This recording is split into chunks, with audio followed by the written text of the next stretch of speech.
Dahil sa isang pagkakamali, nasira ang magandang samahan ng mga magulang ni Jemuel. Di kalaunay, nauwi ito sa hiwalayan na naging sanhi ng pagkasira at pagkawatak-watak ng kanilang pamilya. Naiwan siya sa pangangalaga ng kanyang lolo at lola. Jemuel, anong ginagawa mo dyan? Alika na rito. Subalit, matinding pagdidisiplina ang kanyang naranasan. Ano naman ang ginawa mo, ha? Alika, sisilip kita ng simaso. Naalala ko po nung ako'y bata pa, sinilid po ako sa sako. Tapos tinalian po yung sako. Tapos tinatakot-takot ako. Ganun ka pait yung aking nararanasan nung kapanahonan noon. Ang kalupitan na kanyang naranasan ay nagtulak sa kanya na magrebelde at maglayas. Marami po ako naging mga kaibigan ng mga adik-adik, mga sugarol, klase-klaseng tao ang nasasalamuha ko. Hanggang sa kung ano yung mga kaibigan ko, yung mga ginagawa nila, ginagawa ko rin. Napasama rin siya sa mga rambol ng kabataan kung saan isa sa kanilang nabugbog ay lubhang napuruhan.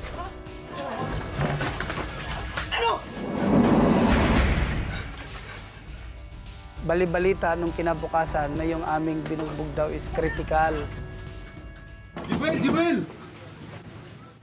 At isa pang balita ang sa kanya'y tumambad. Ako yung napagbintangan doon na meron daw akong pinatay doon sa tulay. Pinaghahanap ka ng mga pulis ngayon. Pero hindi ako gumawa no. Napagbintangan lang ako dahil yung tsinelas ko naiwan daw doon sa tulay. Kasi yung time na yon, yung kaibigan ko, hiniram yung tsinelas ko. Kailangan mo ng malis. Pre, maraming salamat ha. Kaya ang ginawa ko, nagpaalam ako sa auntie ko na pumunta ako ng Maynila.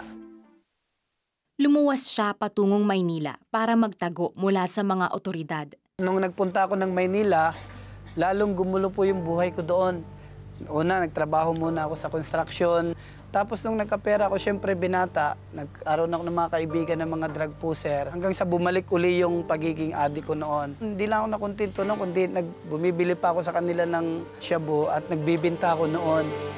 Halos mawala siya sa kanyang katinuan dahil sa patuloy na paggamit ng droga. Ito ang nagtulak sa kanya para manalangin. Ang nasabi ko po, Lord, bago man lang masira yung buhay ko, ay bago man lang ako mabaliw, makapangasawa muna ako, Panginoon. Nung lumipas marahil yung 1 taon, nakilala ko po yung misis ko. Taong 2000 nang sila ay ikasal ni Bernadette, ang babaeng sagot sa kanyang panalangin. Ngayon pumunta ko kami dito sa Lawag, dito kami nag-aalaga ng baboy. Pero hindi ko po alam na yun na pala ang plano sa akin ng Panginoon. Isang kakilala ang nagyaya kay Jemuel na dumalo sa isang Kristiyanong gawain.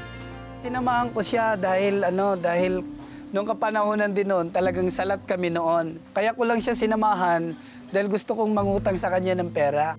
Nagulat na lang ako na masaya sila doon, masaya sila nagpupuri doon. Sa tagpong iyon, isang pagsubok naman ang dumating sa kanilang mag-asawa. Nagkasakit naman po yung misis ko noon. Nagkasakit ng TB sa buto. Kalahati po ng kanyang katawan ay hindi niya na maigagalaw.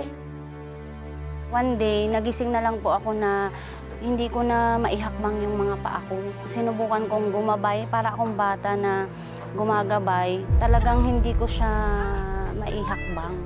Hindi ko alam kung bakit. Kasabay ng kanyang pagkakasakit ay ang pagbubuntis niya rin sa kanilang ikalawang anak. Humiling po ako sa Panginoon na palakarin niya ako. Kaya sabi ko, Lord, gusto ko po ng himala. Ang tagpong ito ang nag-udyok kay Jemuel na lumapit sa Panginoon. Hinahanap ko po yung church sa pinupuntahan namin. Nung nag-altar call po yung aming senior pastor, lumapit po ako. Sabi niya kasi kung sino yung mga may prayer request ay lumapit. Ang prayer request ko ay makalakad siya at saka makapanganak siya ng normal. Naging daan ito para maranasan niya ang pag-ibig ng Diyos. Gabi-gabi pag nasa bahay, nagbabasa ako ng Biblia at nananalangin. Naalala ko nung nakikipag-covenant ako sa Panginoon noon. Sabi ko, Lord, kapag nakapanganak ng normal yung misis ko, tigil ko na po yung aking paninigarilyo at saka yung aking pagsusugal. Lumipas ang ilang araw at isang himala ang kanyang nasaksihan. Tumawag yung kapatid ng misis ko. Sabi niya, Kuya Jim, si ate nanganak, normal. Kaya sabi ko, praise the Lord, totoo talaga ang Panginoon. At sa pangalawang pagkakataon ay nanalangin si Jemuel para sa isa pang himala. Lord, isa na lang Panginoon, nangingi ko sa iyo. Palakarin mo po yung misis ko at tigil ko na yung pag-iinom ko. Kung kinakailangan, magpastor ako Panginoon. At hindi sila binigo ng Panginoon dahil muling nakalakad si Bernadette. Siyempre, lubos ako nagpapasalamat sa Panginoon dahil doon ko nalaman na talagang totoo ang Panginoon, na talagang siya ay naghihimala. Bilang pasasalamat niya sa Panginoon, nagpagamit siya ng buong puso sa gawain ng pagbabahagi ng mabuting balita sa iba. Pag sumasakay ako ng bus, nangangaral ako ng salita ng Panginoon sa bus. Tapos sa jeep, nangangaral ako sa jeep. Nangangaral ako sa palengke, nag-i-street preaching. Naging ganap din na pastor si Jemuel.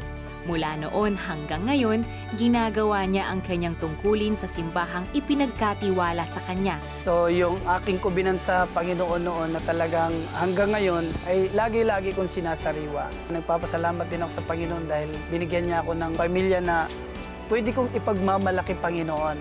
Na Panginoon, andito yung ipinagkatiwala mo sa aking pamilya, buo kami Panginoon. At kahit mapait ang kanyang karanasan sa nakaraan, mas pinili niya pa rin gawin ang magpatawad at magmahal.